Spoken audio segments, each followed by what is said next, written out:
with a little Asian lady sitting over here. I want to talk about Asians. In high school, my best friend, because I had had a best friend in grade school, a best friend in junior high, and then she was my best friend in high school. Her parents are from Hong Kong, and she was born here. And so we've been friends ever since ninth grade. I walked into school in ninth grade. We got to the cities when I was entering ninth grade, and then met her right away, and then we were friends all the way through high school.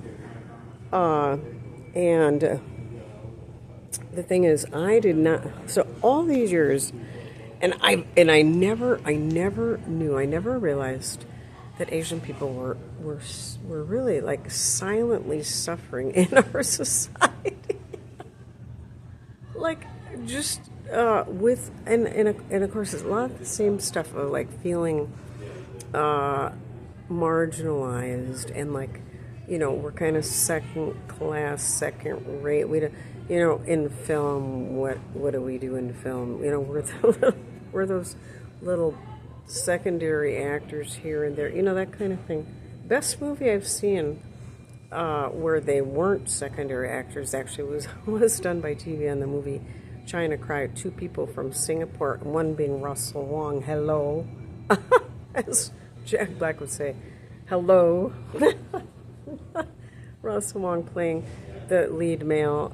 They're both from Singapore, and other than that movie, and that was like kind of like a faith-based film about China. They did a really good job, but really, I mean, other than that one, where do you find movies like that? I just didn't notice, and then she never expressed it to me until just a few years ago. Like, and all of a sudden, I'm hearing like kind of a bitter tirade about how, the Asian people are recipients of racism, and then the concern with rising white supremacy, but I'm like, I didn't even realize how serious that was until just recently, and she was seeing it on the horizon, and it was just, but suddenly it was such a big issue with her, and I had no idea it was. Then I start looking around and really notice that this is how it is for Asian people. Like, the only thing I would say to Asian people is, people are horrible. People are horrible. And it says in the book of John, 1 John 4:8, love is from God, and the one who loves knows God. The one who loves not does not know God, because God is love. Does not matter what people say they are and what they believe. They don't know God. Only source of love, which is interesting about China, because I recognize that Chinese people at last realized God is love, and it is the God that is the God of the Bible. It is the Jewish God. It is the God who adopted us Christians. Adopted us Christians into the same family, and they discovered that there were people going over there. This is one of those places where people went over and probably got, they got severely persecuted. And then in the 50s, there's this lady. So this movie, China Cry, is about a lady, this amazing Christian lady with just really fierce faith and courage. She just stood up to the communists single-handedly. They felt like they had to let her leave. Because she and they did. They let her leave with her mom, or her kids, and then her husband. Her husband was from Hong Kong, so even though he was not subject to their keeping him there. But so then they all met up later. Of course, where do they meet? In America, in America. And then she had a ministry in America for quite a while. And her Chinese name, wow, yeah. I can't remember her Chinese name, but oh God. Okay. Mm-hmm. And Nora Lamb was more like her English name, and just and that story's about her. So there's a story right there. But she was in the 50s. It's like, she was a lot the seed of what later they say the seed of the martyr. She was kind of like a martyr, but a very victorious martyr. The seed of the martyrs is what produces so much fruit later on. China, it's Christianity caught on like wildfire there. And it's like, to me, it's like, 1 John 4:8, God is love. It's like, at last, we found, that song, Foreigner, I Want to Know Where Love Is. At last, they figured out where love is and, where to find it. And they found it. Oh, my goodness. And the passion, involved with Voice of the Martyrs, finding out about people in these places that you won't get from the news. You're not going to get this information anywhere. And their passion for God and for faith, and like there was a time when they couldn't get the Bible, and just a page of that book, and they would just be like, and I know how they feel. I mean, I share that feeling about that book. I love that book too. I love that book, and this book was written by Jews, the whole thing. I met a Jewish guy in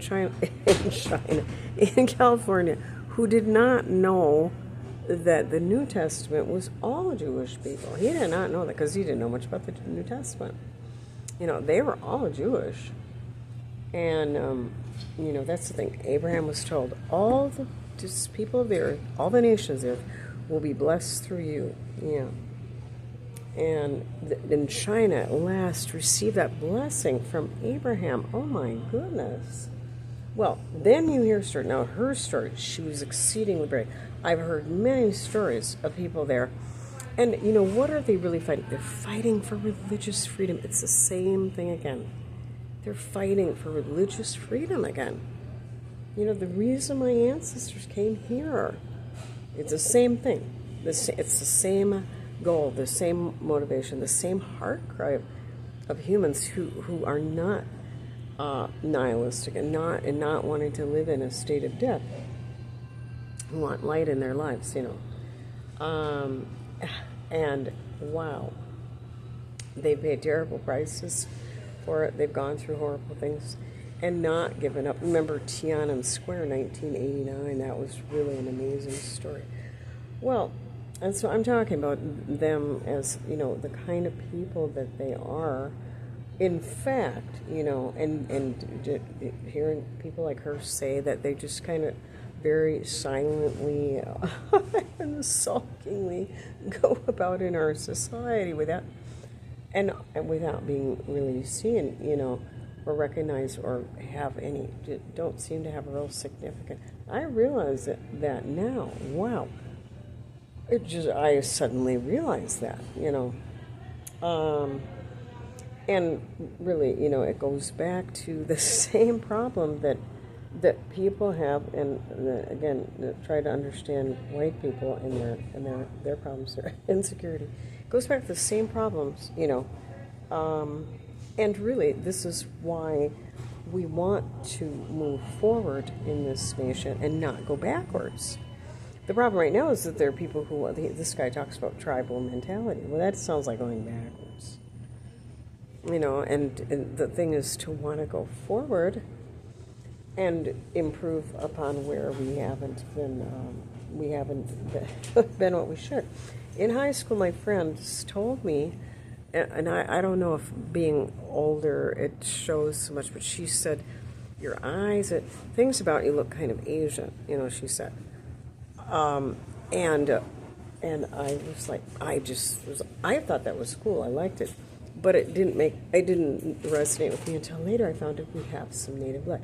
So you hear about this connection between Asians way back and our natives, and then I'm like, well, that must be why. That must be what that is. And I never noticed that before or thought of that. And I always liked being the dark-haired girl with the eyes that were not so so Scandinavian. I always liked that. And I've always liked the look of the people with with dark hair, and well, especially the Eastern eyes, the oval, because I do portraits, and the kind of oval eyes they have, I just love. So that, I mean, boy, not only that, I mean, I really like Native culture. I respect Natives a lot. I really like their culture. But to realize that and it makes sense, they are so nature-oriented. And I've noticed Asians can be very nature-oriented. My friend was very nature-oriented. We had in common, we loved animals. We just loved animals. So, and there are just so many things. Oh, okay, so now not only that, I mean, China now. They have their own companies. They make their own stuff, and again, they have that technology thing that the Japanese have and the Germans have. They have this technology thing, this knack, and they are making their own things. They're inventing their own things. They got their own companies. Wonderful. Then I've seen a couple of Chinese comedians. Like on videos or whatever, I've seen a couple of Chinese comedians. So it's just a matter of time, But it's a matter of time. But we've got to let it happen and not try to thwart it right at its root with our sickness, with our white supremacy sickness. We got to try not let that happen. Let these people. Our credo is to want to love people's freedom, to believe in people and their happiness. Now, how is a bunch of miserable, self-hating, unhappy people would be trying to thwart people's happiness? How is that? And that's what we've had, though. This has got to stop.